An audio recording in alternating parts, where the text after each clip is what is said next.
Cube Radio.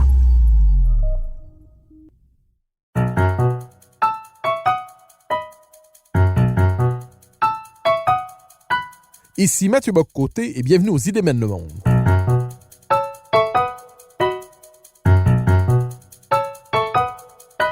À travers le regard des intellectuels québécois et européens, nous chercherons à comprendre les grands débats qui façonnent notre époque.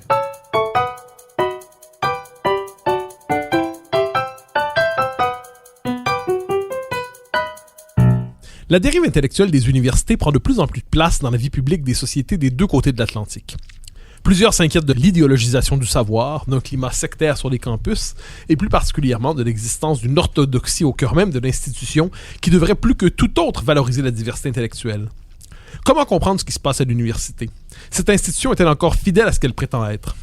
Pour en parler, je reçois Philippe Lorange, qui signe dans le plus récent numéro d'Arguments un essai sur la question du dogme universitaire, et Joël Quérin, sociologue et professeur au Cégep de Saint-Jérôme, qui s'est intéressé dans ses travaux à l'idéologisation du domaine de l'éducation. Joël Quérin, Philippe Lorange, bonjour. Bonjour. Bonjour. Alors Philippe Lorange, je commencerai avec vous. Alors j'ai fait référence à votre texte qui est paru dans Arguments, mais à l'origine de ce texte dans Arguments, il y a un manifeste que vous avez publié il y a un peu plus d'un an, que vous avez fait signer par plusieurs dizaines de personnes, où vous en preniez au dogme universitaire. Alors question première, pourquoi ce manifeste il y a un an?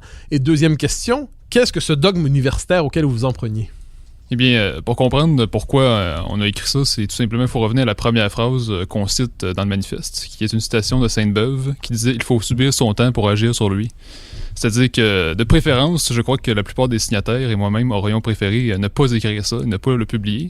Nous aurions préféré vivre dans une époque normale, qui correspond à une université où la pluralité des opinions est présente. Mais l'époque nous prend à la gorge, donc nous sommes obligés de réagir. Nous sommes obligés de faire quelque chose, parce que ce que nous remarquions à l'époque, c'est que les seules personnes qui contestaient le dogme universitaire, c'était des intellectuels, des chroniqueurs, puis encore là, ils étaient beaucoup contestés. Tandis que du côté des élèves, des étudiants, ça semblait plutôt silencieux. Alors moi, j'ai cru qu'il fallait... C'était le temps de fédérer des jeunes pour montrer que la contestation venait aussi d'ici bas, qu'elle venait pas juste du haut, de l'extérieur, mais qu'elle venait aussi du bas, pour montrer que là, il faut que ces gens-là finissent par... il faut qu'ils finissent par comprendre que leur dogme doit finir, là. Alors, le dogme doit finir, mais je vous pose néanmoins la question qui est centrale. Quel est ce dogme auquel vous vous en preniez? Alors, vous utilisiez plusieurs étiquettes pour le qualifier. Si vous deviez en identifier le noyau dogmatique, comment le définiriez-vous? Je sais que le terme qui est très populaire de ce temps-ci, c'est « woke », pour dire des personnes qui sont éveillées, qui pensent avoir compris les enjeux, comme on nous dit souvent. Moi, j'utilisais souvent l'expression « ultra-progressiste », parce que dans notre manifeste, il y a des gens qui s'identifient comme des progressistes ou des conservateurs, mais c'est ceux que j'appelle les progressistes lucides, c'est-à-dire qui comprennent qu'on ne va pas aussi loin que la censure et l'imposition d'opinions en classe. Les ultra-progressistes, si on veut, c'est des personnes qui nous disent qu'il y a constamment des oppressions envers les minorités, envers les femmes, les homosexuels, les non-binaires, c'est bien connu de nos jours. Puis ils vont nous dire que finalement on vit de la ségrégation au même titre que dans les années 50, qu'on n'a jamais fait de progrès.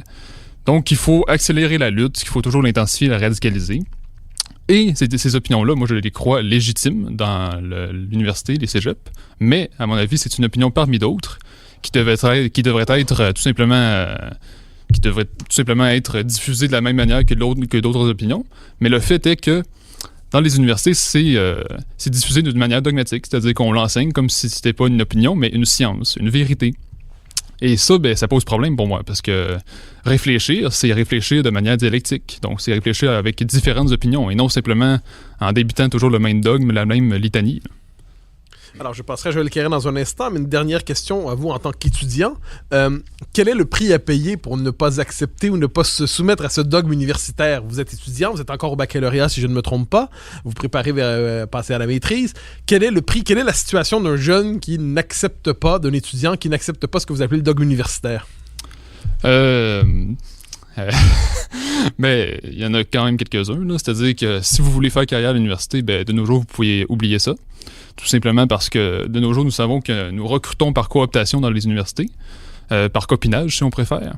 Donc, si vous n'avez pas les bonnes opinions progressistes, de gauche postmoderne, si on préfère, vous allez tout simplement être considéré comme un polémiste, un provocateur ou un agitateur. et non comme un vrai scientifique ou comme un vrai chercheur. Et de cette façon, on va vous refuser toutes les places, toutes les demandes. Et ça, c'est une première conséquence. La deuxième, c'est au cours de votre parcours universitaire, eh bien, ça va être plus difficile pour vous d'être intégré dans les cercles sociaux, si on veut, dans les associations étudiantes, dans toutes sortes d'équipes, de n'importe quoi. Tout simplement parce que les opinions s'imposent très fortement, pas toujours de manière par conviction réelle. Moi, j'ai vu beaucoup d'hypocrisie là-dedans. Là. Mais il y a aussi beaucoup de gens qui ont des convictions très fortes. Puis, je vais juste me permettre de raconter une petite anecdote. Moi, quand j'étais à l'Université de Montréal, à la première année, je faisais partie j'allais parfois à l'équipe de débat, juste pour le plaisir. Puis, il y avait une soirée où est-ce que c'était comme un peu l'affrontement entre plusieurs équipes sur de grands enjeux de notre époque. Par exemple, la laïcité, l'immigration, etc. Puis, à chaque fois, les deux équipes qui s'affrontaient étaient toujours d'accord du même côté, qui était du côté progressiste, donc anti-laïcité, puis pro-immigration, etc. Donc les personnes qui avaient officiellement la position plus conservatrice, plus nationaliste, le faisaient de manière pas sérieuse, juste du blagueur. Puis tout le monde dans la salle riait, applaudissait face à cette espèce de mépris envers les conservateurs, envers les personnes plus nationalistes. Donc là, on voit que, justement, le rire, c'est une arme qui est très forte. Ça a été noté par la philosophe Chantal Delsol, notamment. C'est beaucoup plus fort que la terreur, en fait, là, parce que personne ne veut faire rire de soi. Joël Quérin, vous êtes professeur au Cégep de Saint-Jérôme. Vous avez critiqué, au fil du temps, on vous connaît pour votre critique du cours ECR, qui a véritablement structuré le débat public sur cette question depuis une décennie. On parle encore aujourd'hui du rapport Quérin. Votre thèse de doctorat portait sur l'idéologisation, en partie, je crois, des sciences, à tout le moins des finalités idéologiques dans la construction du programme scolaire au Québec. De votre point de vue, vous enseignez en sociologie au Cégep de Saint-Jérôme, existe-t-il une telle chose qu'un dogme universitaire comme le présente Philippe Lorange? Ça se pose différemment au cégep. On n'en est pas à la situation qu'il vient de décrire. En fait, au cégep, du côté des étudiants, en tout cas, il y a plus, justement, d'idéologie ECR que d'idéologie woke, si on veut prendre des étiquettes. C'est-à-dire qu'ils arrivent du secondaire, alors ils ne sont pas encore dans une approche militante de lutte contre la suprématie blanche hétéropatriarcale. C'est pas ce discours-là qu'on entend, c'est beaucoup plus un discours des bons sentiments. Alors, ils sont passés à travers tout le primaire et tout le secondaire d'éthique et culture religieuse, donc ils sont beaucoup plus dans une approche de tout le monde il est beau, tout le monde il est gentil. Alors, c'est plus ça qu'on voit du côté des étudiants. Du côté des enseignants, il n'y a pas, en tout cas, c'est sûr que moi je parle pour la réalité de Saint-Jérôme, donc un cégep de banlieue du 450, donc je peux imaginer que c'est différent à Montréal et ça doit être différent en région plus éloignée aussi. En ce qui concerne les enseignants, on avait pendant longtemps une certaine unité autour de la défense de notre autonomie professionnelle, donc il y avait vraiment une possibilité d'aborder chacun à notre manière ces thèmes-là dans nos cours. Là, j'ai l'impression qu'avec ce qui s'est passé à l'Université d'Ottawa, avec ce qui est arrivé donc à Verouchka, lieutenant Duval, ça nous a obligés à nous prononcer sur ces questions-là. Alors que les professeurs d'université se posaient ces questions-là depuis longtemps, au cégep, on était un peu à l'abri de ça. Et là, on voit qu'il y a des fractures qui étaient latentes et qui, là, s'expriment autour de ces enjeux-là, autour de la question de la liberté académique. Et là, ça nous a obligés finalement à nous prononcer. Et on est dans cette discussion-là en ce moment. Et le contexte est un peu particulier parce qu'on a ces discussions-là à distance. Donc, comment ça va se répercuter quand on va retourner dans les salles de classe, quand on va se retrouver ensemble? Je me demande quel impact ça va avoir et est-ce que le climat dans les cégeps va être semblable à celui qu'on trouve en ce moment dans les universités? Ça reste à voir. Vous avez évoqué très justement la question de la censure, de la liberté, de l'autonomie des professeurs, la liberté académique aussi. Est-ce qu'un des enjeux dans ce qu'on appelle dans cette question de l'université aujourd'hui, est-ce qu'il n'y a pas cette idée que certains propos peuvent être considérés comme haineux parce qu'ils heurtent l'autoreprésentation qu'ont d'eux-mêmes certaines minorités autoproclamées, ou du moins ceux qui prétendent parler en leur nom? Donc, autrement dit, on nous dira, par exemple, je pense que c'est la Fèche à l'UQAM qui dit ces discours-là ne sont pas des discours sans effet, c'est des discours déshumanisants, c'est des discours de haine, c'est des discours qu'il faut donc combattre et interdire parce que ce ne sont pas que des discours. Est-ce que logique-là, puis je pense que la question de la liberté d'expression se pose chez vous comme dans d'autres cégeps. Est-ce que ça ne risque pas, d'une manière ou d'autre, de pénétrer dans la salle de cours presque, je dirais, inévitablement? Effectivement, ça commence à se poser. Et c'est là peut-être que, justement, l'idéologie ECR rejoint l'idéologie woke, c'est-à-dire dans l'importance du ressenti. Donc, dans l'importance de ce que comment chacun se sent, comment chaque étudiant se sent. Et ça, effectivement, ça, on le voit déjà. Et je vous dirais que même les professeurs qui sont justement d'ardents défenseurs du concept de racisme systémique, par exemple, eux-mêmes font face à des résistances dans leur classe d'étudiants en larmes qui se font dire « Mais non, je suis une bonne personne, je ne suis pas un raciste. » Donc, ça se pose dans tous les contextes et parce que effectivement, c'est une génération qui a été encouragée à exprimer ses émotions beaucoup. Et donc, le ressenti est extrêmement important. Le problème, c'est qu'on ne peut pas discuter avec du ressenti. Une idée, ça se discute. Qu'est-ce qu'on fait avec du ressenti? Est-ce qu'il faut accepter toute idée sous prétexte qu'on ne peut pas comprendre ce que la personne ressent, donc on doit tenir pour acquis que ce qu'elle dit est vrai? Alors, ça, effectivement, ça se pose déjà dans les cégeps, cette importance du ressenti et l'enseignant qui doit accepter d'adapter son enseignement au ressenti des étudiants. Je vous relance là-dessus un instant. Qu'est-ce que ça veut dire concrètement enseigner selon le ressenti des étudiants? Les étudiants veulent dire je me sens blessé parce que vous dites, j'apprécie, votre propos me heurte. Ça prend quelle forme? Oui, il y a de ça beaucoup. Et il y a des étudiants donc, qui vont venir voir les enseignants des fois à la fin du cours en larmes, disant que l'enseignement a ravivé des traumatismes. Mais on est dans des cours de sciences humaines et puis moi, j'enseigne la sociologie à des futurs intervenants aussi, là, parce qu'on est dans un cégep où il y a beaucoup de programmes techniques, donc des étudiantes, beaucoup qui se destinent au travail social, à l'éducation spécialisée, un grand programme de soins infirmiers aussi, et donc qui reçoivent cet enseignement-là et qui trouvent ça difficile d'être confrontés à des thèmes comme justement le racisme, le sexisme ou la violence conjugale. Mais comment vont-ils être capables de jouer leur rôle d'intervenant s'ils n'arrivent pas à entendre des propos qui ravivent des souvenirs traumatiques chez eux? Philippe Laurent, je vous ai vu sortir un ouvrage de Chantal Delsol, si je ne me trompe pas. Une citation vous est venue à l'esprit pendant que Joël Quérin parlait? Oui, parce que hier soir, je relisais un livre qui m'avait beaucoup marqué au cégep. Là. C'était le seul livre qu'il y avait de Madame Delsol à mon cégep. Là. Ça s'appelle « Le souci contemporain ». C'était écrit en 1996. C'est toujours d'actualité. Mais c'est parce que tout à l'heure, vous parliez de ressenti. Puis je lisais une citation justement, elle citait Ortega y Gasset qui disait « Nous avons des idées, mais nous sommes nos croyances ». Donc, quand nous avons des idées, nous sommes capables de les discuter parce que, justement, comment dire, nous n'avons pas un même rapport d'identité par rapport aux idées. Nous sommes capables de les discuter puis de les changer. Tandis que des croyances, ça vient nous chercher plus profondément, si on veut. Là. Puis, ça m'a fait penser, justement, dans mon article d'argument, je citais Christopher Lasch dans la culture du narcissisme. Il nous dit que on a encouragé une forme de narcissisme en éducation parce qu'on dit que l'enfant est un créateur. Peu importe ce qu'il fait, spontanément, quand il naît, il est un créateur inné. Et de ce fait même, tout ce qu'il ressent, tout ce qu'il pense, ça a une légitimité, ça a une valeur en soi. Et donc, il faut toujours écouter ce qu'il dit, il faut toujours voir la valeur de tout ce qu'il fait. Donc, s'il nous dit qu'il ressent du racisme, eh bien, ça a une valeur, puis il faut l'écouter, il faut s'adapter à ça. Donc, ça m'a fait penser à ça, ce que vous dites. Puis, au sujet des cégeps, je suis parfaitement d'accord avec vous pour dire que c'est beaucoup moins militant, là. Mais ce que j'entends dire, c'est que certains cégeps montréalais, c'est un peu plus moins militant, disons-le ici. Là. Alors, Philippe Laurent, je vous replace dans votre situation d'étudiant pour un instant. Vous l'avez évoqué, vous parlez d'un dogme universitaire, donc qui est porté par des professeurs. On parle quelquefois, ça a été dans tout le débat des dernières semaines, des derniers mois, on parle des étudiants woke. On a quelquefois l'impression de réduire ce phénomène woke à 12 excités, zélés sur les campus qui parviendraient à tenir en otage tout un campus en menaçant tel professeur. Bon.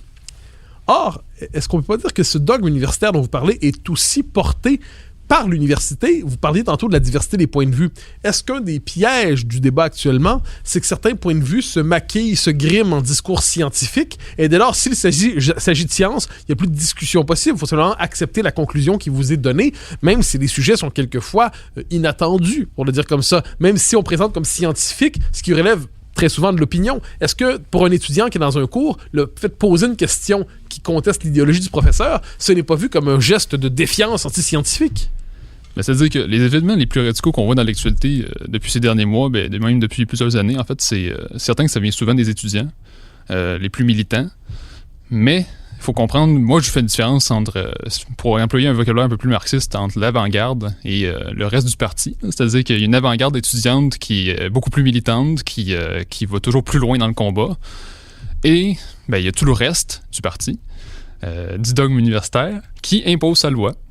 Et en fait, c'est surtout ça le problème, là. Je veux dire, le dogme universitaire s'impose non seulement par des annulations de conférences, mais aussi des opinions qui sont imposées de manière justement dogmatique. Puis comme vous dites, bien justement, si on pose des questions un peu plus qui osent remettre en question le moindrement ces idées woke ou ces idées plus progressistes, ben là, vous êtes taxé de réactionnaire. Puis là, évidemment, il y a toujours une confusion entre réactionnaire, conservateur et extrême droite. Tout ça, c'est la même chose, au fond. Puis on vous dit que vous faites le jeu de, je sais pas moi, le jeu du Front National. En fait, vous êtes toujours... c'est ça, vous êtes toujours considéré comme quelqu'un d'assez... qu'il faut se méfier, en fait. Puis ça, je vais juste vous donner un exemple de quelque chose qui se fait discrètement. Par exemple, à l'université, la plupart des professeurs font, une fois de temps en temps, une petite blague sur Donald Trump. Là, on voit ça de manière un peu innocente. Mais à force de toujours recevoir des petites blagues comme ça envoie le message qu'on ne peut pas adhérer le moindrement du monde aux idées qui sont prônées par le mouvement qui a mis Donald Trump au pouvoir. Et là, c'est tout par des petits messages comme ça, discrets, qu'on reçoit le message que, vous voyez, quand vous pensez la nation, la frontière, l'identité, c'est mal, puis on va rire de vous. Donc, c'est ça le dogme universitaire. Ça s'impose à la fois de manière très radicale par des annulations de conférences, puis par des invectives, mais aussi de manière plus discrète par des petites blagues, par des petits commentaires comme ça, qui vous montrent que vous n'avez pas le droit de penser autrement. Joël Quérin, pour vous lire depuis longtemps, vous avez un art de déconstruire très finement les discours auxquels vous confrontez, très finement, à prétention scientifique quelquefois, vous en dévoilez le fond idéologique, vous l'avez fait dans votre thèse de doctorat, si je ne me trompe pas, vous avez dévoilé le caractère idéologique de ce qui se présentait comme des finalités simplement pédagogiques. Je vous repose la question aussi, est-ce qu'on peut dire qu'aujourd'hui, dans les sciences sociales, il y a une bonne partie il y a beaucoup de discours idéologiques qui se présentent comme scientifiques pour se dérober à toute critique, pour se dérober à la discussion finalement? Effectivement. Et je pense en ce moment, le terme qui illustrerait ça le plus, c'est peut-être le concept de racisme systémique. Alors, un enseignant qui présente le racisme systémique à ses étudiants va dire, il y a un consensus en sociologie sur l'existence de ce racisme systémique et donc va faire la démonstration à ses étudiants de l'existence du racisme systémique et va montrer que, voici ce que la science dit, voici ce que la sociologie nous démontre, l'existence du racisme systémique. Et de l'autre côté, il y a des intérêts politiques. De l'autre côté, il y a du privilège blanc. Donc, d'un côté, il y a la vérité et de l'autre, il y a des gens qui défendent leurs intérêts. Et donc, on ne présente pas les deux points de vue sur le racisme systémique comme étant deux idées qui s'opposent, deux argumentaires qui s'opposent, mais plutôt la vérité contre les intérêts ou les privilèges. Alors, on se met dans la position d'un étudiant qui a des réserves par rapport à ce concept-là ou qui a des questionnements par rapport à ce concept-là. Il n'osera pas poser la question parce qu'il va se faire répondre qu'il est en train de défendre ses privilèges et qu'il n'accepte pas, donc, de remettre en question sa position privilégiée. Alors, c'est très difficile pour un étudiant qui n'a pas accès aux deux argumentaires, qui n'a pas accès à une diversité de points de vue, de pouvoir non seulement contester, mais même questionner. Et je me souviens, vous racontiez tout à l'heure vos expériences comme étudiant, mais j'ai souvenir aussi d'un cours où quand moi j'étais étudiante au bac, et ça fait quand même quelques années, on était dans un autre contexte, mais ça s'installait déjà, où il y avait une discussion sur les signes religieux. On était à l'époque des accommodements raisonnables, et j'avais simplement posé une question sur la symbolique du hijab. Et c'était une question très innocente et très naïve. Et la réponse que j'ai reçue, c'était « Je ne peux pas accepter cette question-là ».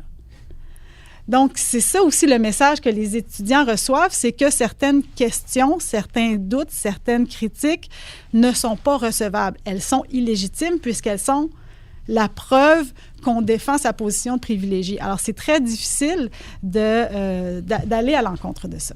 Alors, je reprends une notion que vous avez évoquée, puis je poserai aussi la question à Philippe Lorange ensuite. Vous avez parlé de l'argument qui est souvent utilisé, c'est qu'il y a un consensus dans la sociologie, il y a un consensus scientifique.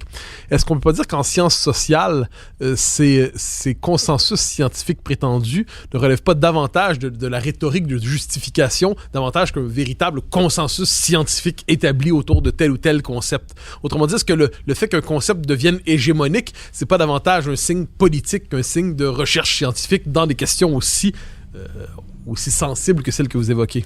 Oui, puis c'est en lien avec ce que Philippe Lorange disait aussi par rapport aux embauches dans les universités, c'est-à-dire qu'il y a un effet d'entraînement. Alors, plus un concept est hégémonique, plus les personnes qui sont attirées par cette perspective-là, cette approche-là, cette idéologie-là, donc vont avoir accès à des postes intéressants et donc plus cet entre-soi va se nourrir et va nourrir le prétendu consensus scientifique.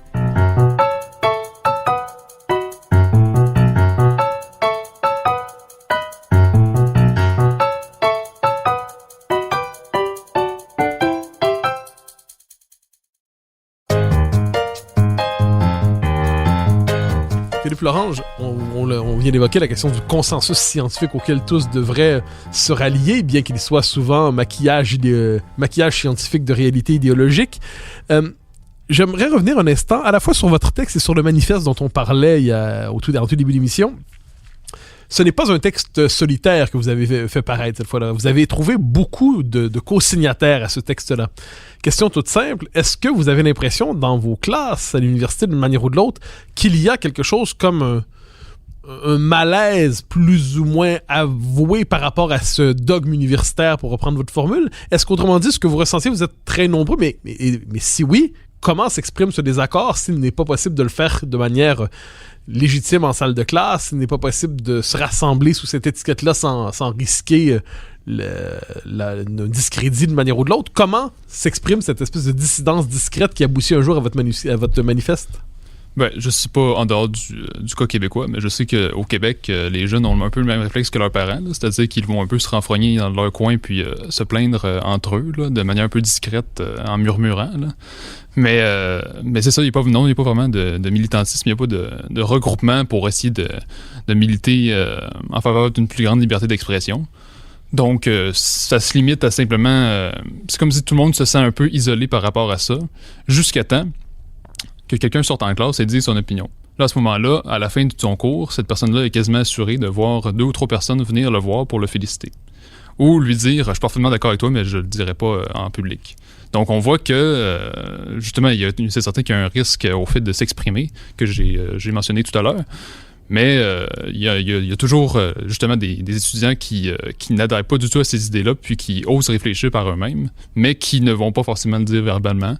Donc, ça reste un peu... ça reste pour eux, puis parfois, ils vont en discuter avec certaines personnes, mais ça va jamais aller bien plus loin, là. Donc, ça, c'est peut-être un problème, là, mais on se rend compte que... Et en fait, il y a beaucoup d'étudiants qui sont pas du tout d'accord avec le dogmatisme universitaire. Je vous relance néanmoins sur ça. Donc, il y en a. Est-ce que, néanmoins, lorsque vous cherchez à construire votre pensée, parce qu'en dernière instance, lorsqu'on sent qu'il y a une hégémonie, on sent qu'il y a une idéologie dominante, mais on sent qu'on est en désaccord avec elle, il faut trouver un espace pour se construire intellectuellement. C'est quoi? C'est avec des professeurs qui vous tendent la main? C'est en prenant la parole dans les journaux? Comment se construit cette dissidence intellectuelle? Parce que vous l'exprimez en termes intellectuels, vous publiez dans Argument, vous publiez dans l'Action nationale, vous publiez dans plusieurs journaux. Je pense que vous êtes presque une industrie productrice de lettres ouvertes. On peut vous lire un peu partout. Alors, ce désaccord-là, vous êtes conscient, quand vous l'exprimez publiquement, de vous condamner tôt ou tard, une forme de bannissement du système universitaire? Oui, pas tôt ou tard, là, c'est déjà fait. Mais pour l'espace intellectuel, je crois qu'il est là. Parce que de nos jours, nous avons les réseaux sociaux. Donc, c'est très facile de trouver des gens qui pensent un peu de manière un peu plus dissidente. C'est plus comme autrefois. Aujourd'hui, c'est plus facile de trouver des personnes un peu plus nationalistes ou qui peuvent penser différemment. Puis, Il y a aussi, moi, ce que je trouve très important pour un jeune intellectuel en formation, c'est le cercle de lecture. Puis moi, j'en suis dans plusieurs. Puis c'est dans ces endroits-là qu'on trouve toutes sortes de personnes qui pensent différemment. Puis le propre du cercle de lecture, c'est d'être ouvert à la discussion, du moins si c'est un vrai cercle. Et donc, à ce moment-là, bien là, on peut exprimer tout ce qu'on pense. Puis tout simplement, au cours du parcours universitaire, on finit toujours par trouver des éléments un peu plus récalcitrants. Puis on reste accroché à ces gens-là, si on veut. Puis ces gens-là vont devenir de vrais amis, là, parce que dans le contexte que nous sommes, nous n'avons pas vraiment le choix d'être tissés serrés, si on veut, là. Joël Quérin, alors, je retrace vos travaux pour les conduire jusqu'au temps présent. Vous avez écrit sur ECR, une étude sur ECR qui dévoilait dans l'espace public le caractère idéologique de ce programme. Vous avez votre thèse où vous analysez plus largement une forme de sociologie politique de l'éducation, finalement. On voit aujourd'hui cette vague woke qui prend l'université. Est-ce que vous n'avez pas l'impression qu'au fil de vos travaux, au fil de vos études, est-ce que c'est pas le même phénomène qui se déploie, qui s'institutionnalise, qui se radicalise? Autrement dit, est-ce que vous n'avez pas, au fil de vos travaux, documenté différentes étapes de ce que Lorange appelle le dogme universitaire? Est-ce que dans ces différentes facettes, à l'école, dans le système d'éducation, dans vos travaux, dans vos prises de position dans l'espace public, est-ce que vous n'avez pas documenté un même phénomène, finalement, qui change peut-être d'étiquette, mais qui fondamentalement correspond aux mêmes dynamiques idéologiques? Ben, il y a des points communs, ça c'est certain, et je pense que ceux qui ont fait la promotion du cours ECR et qui en ont établi le cadre théorique, idéologique et pédagogique, qui se rejoignent de toute façon, sont sans doute très à l'aise avec l'approche woke également. Mais je note quand même une différence entre les deux. Du côté ECR, il y a beaucoup de bons sentiments et comme je disais tantôt, tout le monde il est beau, tout le monde il est gentil. C'est pas tous les étudiants qui sont prêts à passer de l'un à l'autre. Oui, ça peut être un terreau très fertile, effectivement, et il y a des parentés idéologiques entre les deux, assurément. Mais vous voyez une hargne particulière dans le wokisme? Oui, exactement. Qui parfois peut heurter les sentiments de ceux qui se sont fait dire depuis leur tendre enfance que tout le monde il est beau, tout le monde il est gentil. Et là maintenant ils se font dire non, il y a des méchants. Et les méchants, c'est pas juste des adversaires idéologiques, c'est pas juste les vieux conservateurs, c'est vous aussi parce que vous, en tant que blanc, vous avez le privilège blanc. Et ça peut être difficile à recevoir pour certains étudiants. Il y en a qui vont le recevoir et adopter une posture de repentance, mais il y en a d'autres aussi qui vont simplement être heurtés et vont vouloir s'en éloigner. Mais dans les deux cas, il n'y a pas de critique argumentée de ce discours-là. Alors, soit on y adhère, soit on pleure et on en est traumatisé, mais dans les deux cas, il n'y a pas d'outil pour en faire une véritable critique. Alors, je vais vous poser une question où je vais vous déplacer du rôle de sociologue à psychologue un instant. Vous me direz si vous êtes à l'aise avec la question. Vous allez voir... A priori, le rôle de psychologue, non, mais voyons voir. Psychologue social, à l'ancienne. Vous allez voir ce que je veux dire par là. Je suis de ceux qui croient que les idéologies ont des conséquences. Ont des conséquences non seulement dans l'organisation de la cité, mais aussi dans l'organisation psychique des sociétés.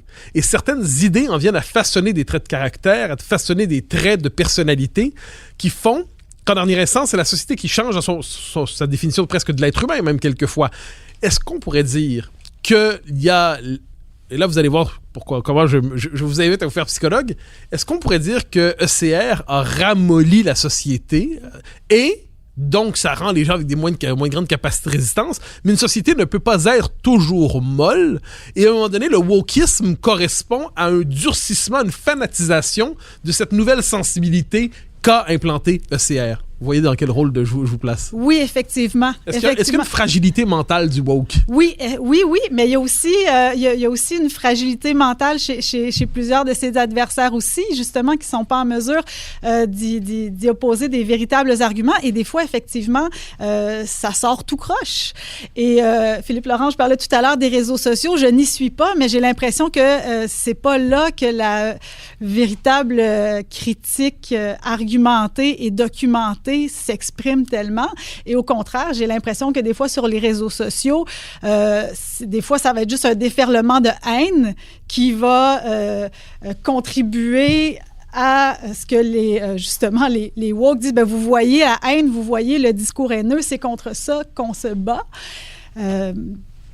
Donc, ça aussi, c'est une manifestation peut-être d'une certaine fragilité mentale quand ça sort uniquement sous forme de déversement de haine plutôt que d'être capable de discuter, d'être capable de débattre et de faire valoir des idées. Alors, Joël Quérin dit quelque chose d'essentiel, Philippe Lorange, et peut-être pointe-t-elle, sans même le vouloir, pas méchamment, mais peut-être une contradiction ou un paradoxe dans votre propos. Vous parlez de l'importance des réseaux sociaux comme lieu d'expression d'une dissidence, et vous parlez de l'importance des cercles de lecture, qui sont probablement les cercles, il n'y a rien de plus, en dernière instance, plus anti-réseau social qu'un cercle de lecture. C'est-à-dire, plus des hommes et des femmes se rassemblent pour discuter de textes, en prenant leur temps. Les textes qui vont sortir de là vont être destinés probablement à des journaux, des revues davantage qu'à des posts ou des tweets.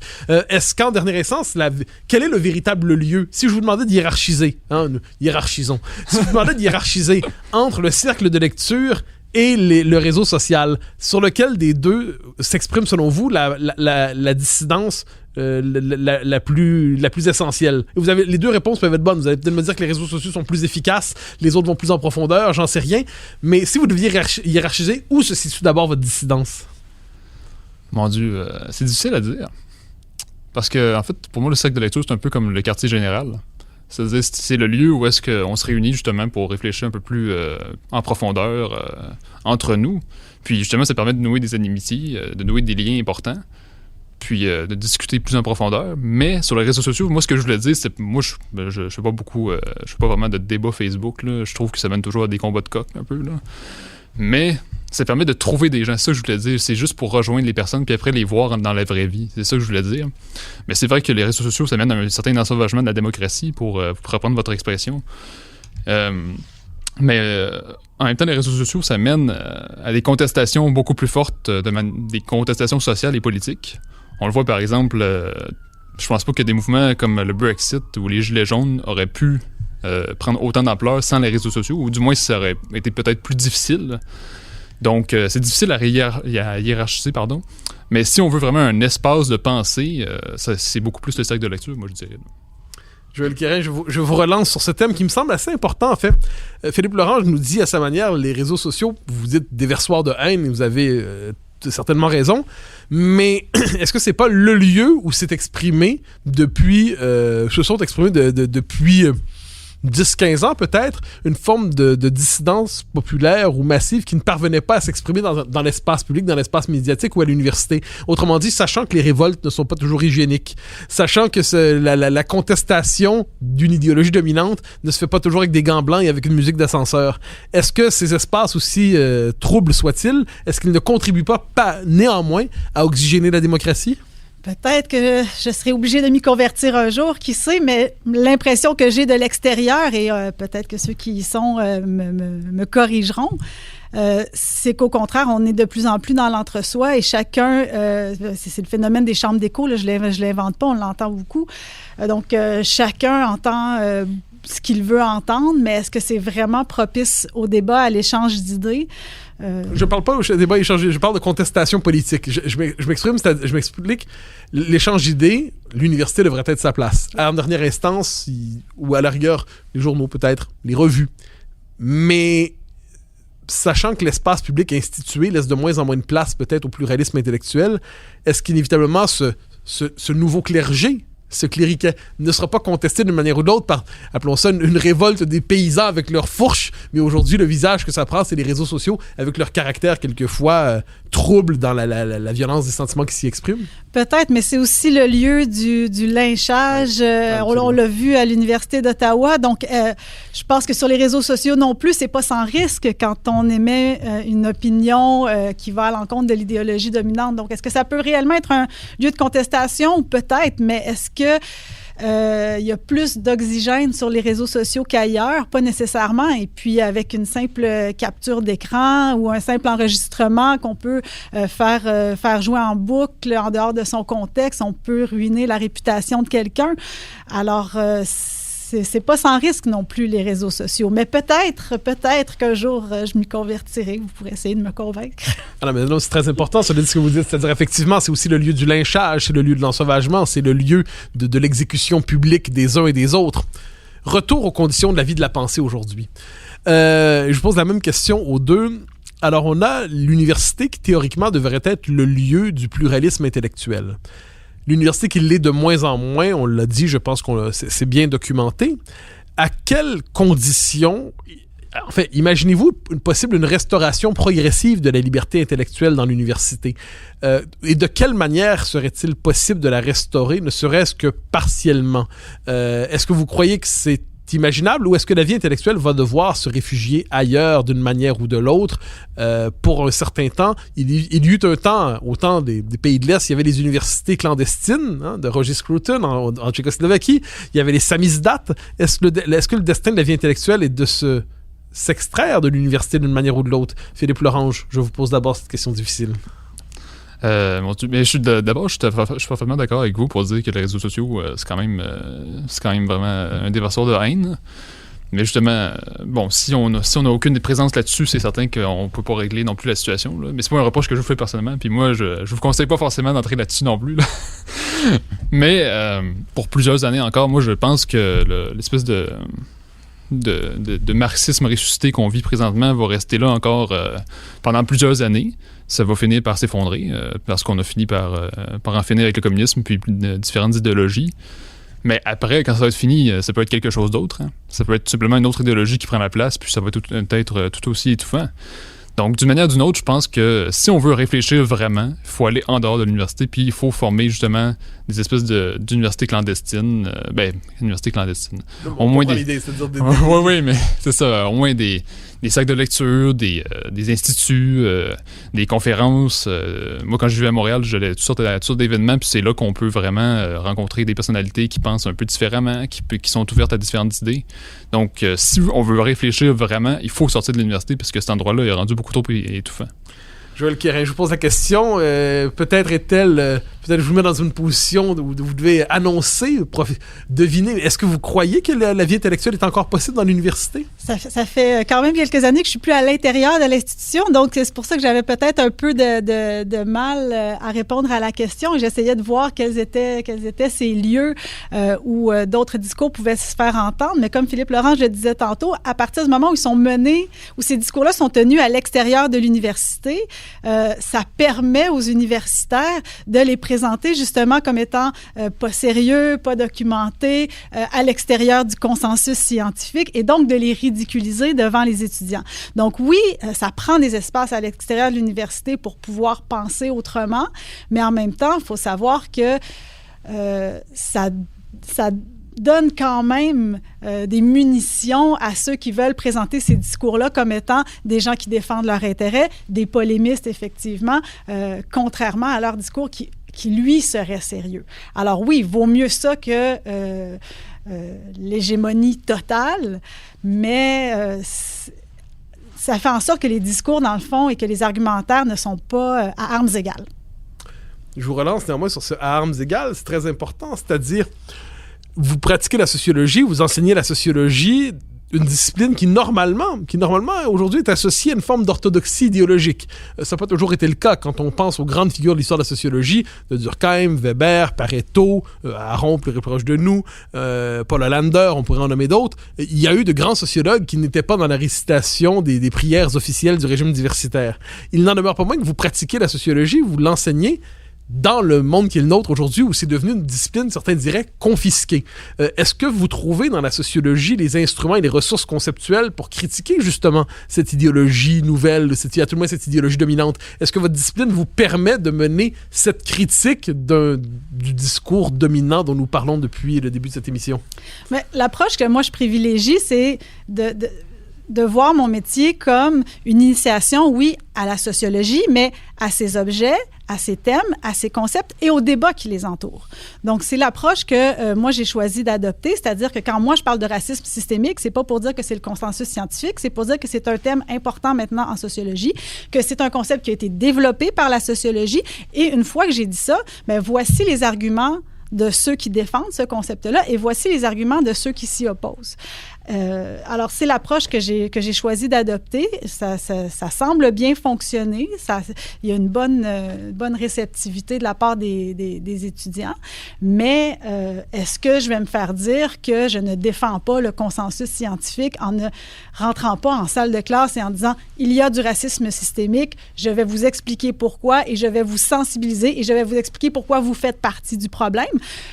Pour l'instant, en tout cas, on n'en est pas là. Pour l'instant, l'approche que j'adopte fonctionne bien et je pense que les étudiants apprécient justement de pouvoir comprendre les tenants et les aboutissants de ces débats-là et que ça les aide après ça à se situer eux-mêmes lorsqu'ils entendent ces termes-là dans l'espace public. Alors, je vous relance sur un thème qui me semble assez important. Vous dites, on n'en est pas là pour l'instant. Je crois que ce pour l'instant est presque l'annonce de mauvais jours, en quelque sorte. Mais tout le monde... C'est le cas si effectivement ce qui se passe à l'université se retrouve éventuellement dans les cégeps. C'est dans ce sens-là que je me dis, si on est le prochain lieu où ça s'installe, mais effectivement, ça va être de plus en plus difficile de présenter une diversité de points de vue. Mais pour l'instant, en tout cas, effectivement, c'est encore tout à fait possible de le faire. Est-ce que vous sentez, parce qu'on parle beaucoup de censure, mais on oublie souvent de mentionner la pire des censures, probablement l'autocensure. L'autocensure qui est présente dans la vie intellectuelle, qui est présente quelquefois dans l'enseignement. Est-ce que vous sentez, au-delà du cégep, au-delà de l'université, dans l'espace public, dans nos sociétés, est-ce que vous sentez cette espèce de règne de l'autocensure s'établir d'une manière ou de l'autre sur un nombre croissant de sujets, ou est-ce fruit d'une inquiétude exagérément conservatrice? Non, je pense qu'il y a effectivement cette autocensure.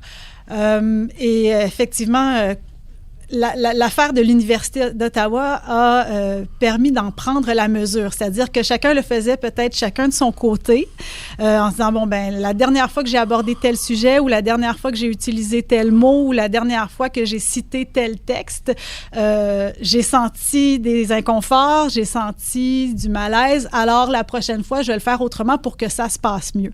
Donc, chacun le faisait de son côté. Mais là, le fait qu'une enseignante ait été larguée par ses collègues et par son université et lynchée sur les réseaux sociaux pour avoir employé un mot dans un contexte pédagogique, sans du tout vouloir l'utiliser comme insulte, mais ça nous a amené à devoir réfléchir collectivement à ça et à se rendre compte effectivement que tout le monde le faisait un peu. Dernière question sur votre situation de professeur. Alors, vous enseignez depuis 1 an maintenant par Zoom ou Teams ou j'en sais rien de ces logiciels un peu étranges.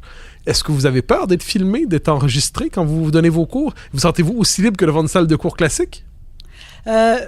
Au début, oui, peut-être naïvement, je me sentais aussi libre que dans une salle de cours classique parce que, justement, c'est moi, en théorie, qui ai le droit d'enregistrer, pas les étudiants. Et puis, s'ils le font, normalement, je vais les voir. Mais effectivement, ils peuvent prendre un téléphone, ils peuvent prendre n'importe quoi d'autre pour enregistrer. J'ai pas senti ça.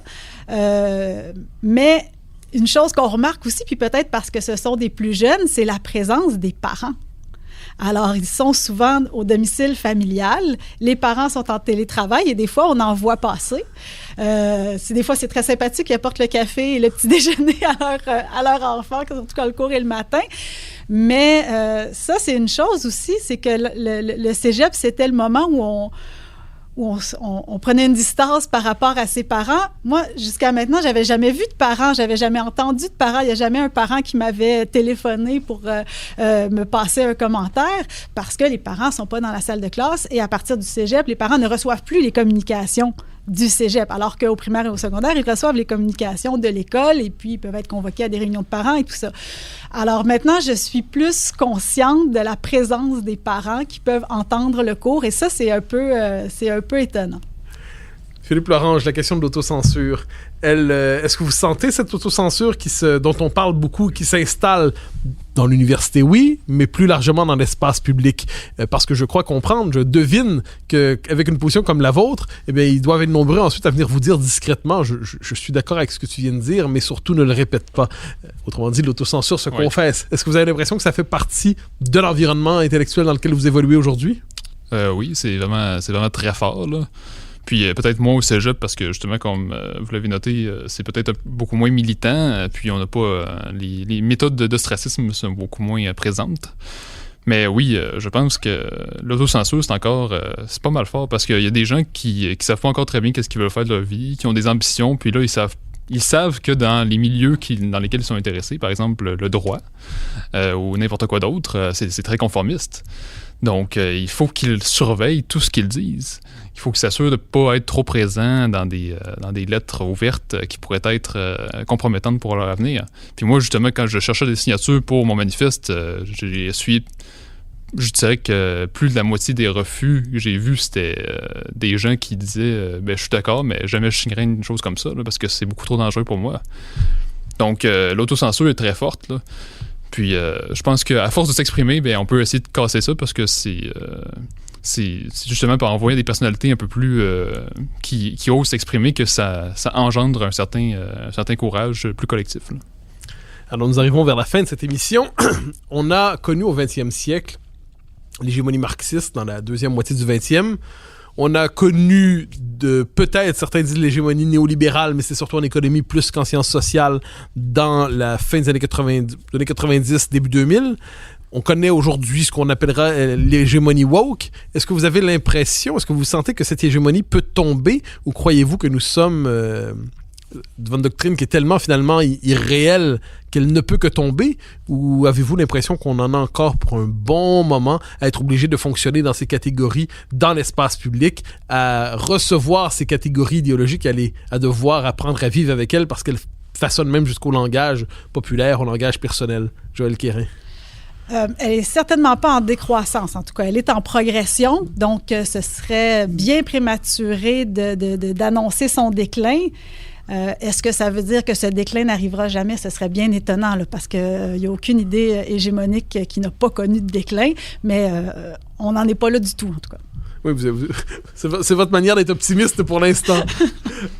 Philippe Lorange, le dernier mot. Moi, je crois que là, en ce moment, l'empire du politiquement correct atteint son apogée bientôt.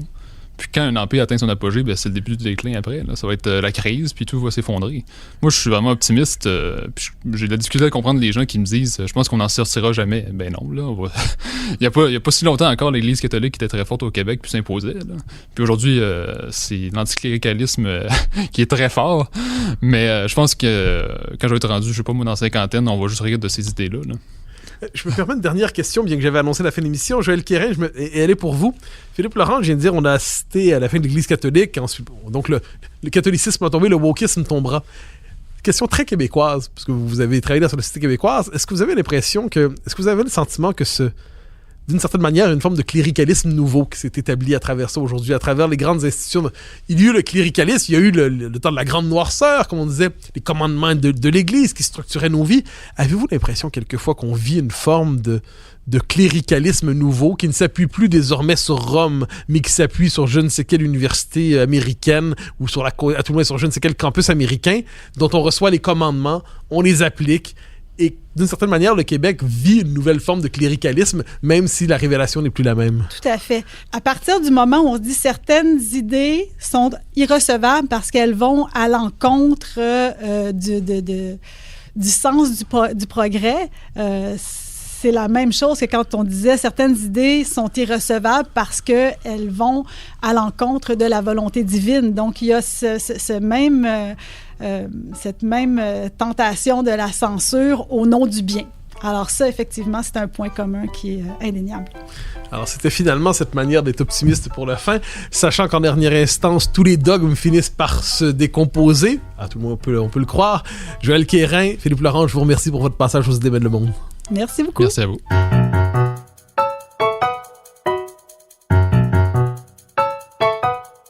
Chers auditeurs des Idées mènent le monde, vous pouvez faire connaître le balado sur vos réseaux sociaux en partageant les épisodes que vous aimez. Cela nous donne à chaque fois un fier coup de main pour faire circuler les idées. Aussi, si vous écoutez sur une autre plateforme que Cube Radio, laissez-nous un commentaire. C'est encore une fois un geste qui nous permettra de faire connaître la série à un plus grand nombre. Merci à vous d'être à l'écoute. Vous pouvez me suivre sur Twitter et sur Facebook. Vous pouvez également lire mes chroniques chaque mardi, mercredi, jeudi et samedi dans le Journal de Montréal. Vous pouvez également m'écouter chaque semaine à la Joute et sur Cube Radio, tous les jours à 10h, à l'émission de Richard Martineau. Animation et recherche, Mathieu Bock-Côté.